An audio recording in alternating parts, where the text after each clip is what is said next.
घेण्याची गोडी नाही, बुद्धी असूनही चालत नाही तर यास मानव म्हणावे का?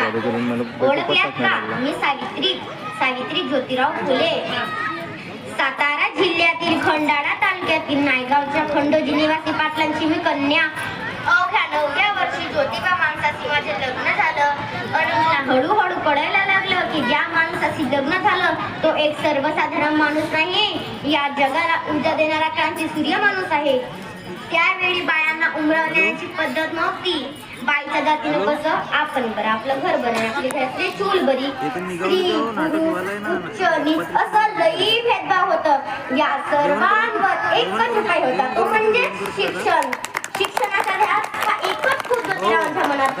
तेव्हा एकदा शिक्षणाचा प्रचार करण्यासाठी एका शाळेत गेले होते, तेव्हा त्यांना फरक नावाच्या ब्रिटिश मॅडम म्हणाल्या, मिस्टर फुले तुम्हाला शिक्षणाचा प्रचार करायचा आहे ना, so educate men first because it will educate the whole house educate. पण तुम्ही लोक वुमेनला घराच्या बाहेर नाही पडू देत. So bad mister Phule. झालं ते माझ्याकडे पाटी पेन्सिल घेऊन आले आणि मला म्हणाले, सावित्री आजपासून मी तुला शिकवणार. आणि माझा अभ्यास सुरू झालं. बेजुनी चार बेदिसा काना मात्र लेंटी आकार कर सार झालं. मी लिहायला शिकले, वाचायला शिकले आणि बघता बघता काव्यात रुचू लागले. आणि अशातच 1 जानेवारी शनिवार दिनांक 1 जानेवारी होय शनिवार दिनांक 1 जानेवारी 1848 ला पुण्यातील भिडेवाड्यात पहिली मुलींची शाळा काढली आणि मी पहिली शिक्षिका आणि मुख्याध्यापिका सुद्धा झाली. शेपट्यासारखा जगलात ना तर काम तमाम होईल, पण जर वाघासारखा जगलात ना तर नाम होईल.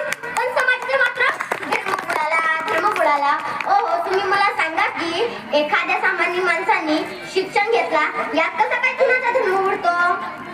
धर्मासाठी माणूस की माणसासाठी धर्म असतो?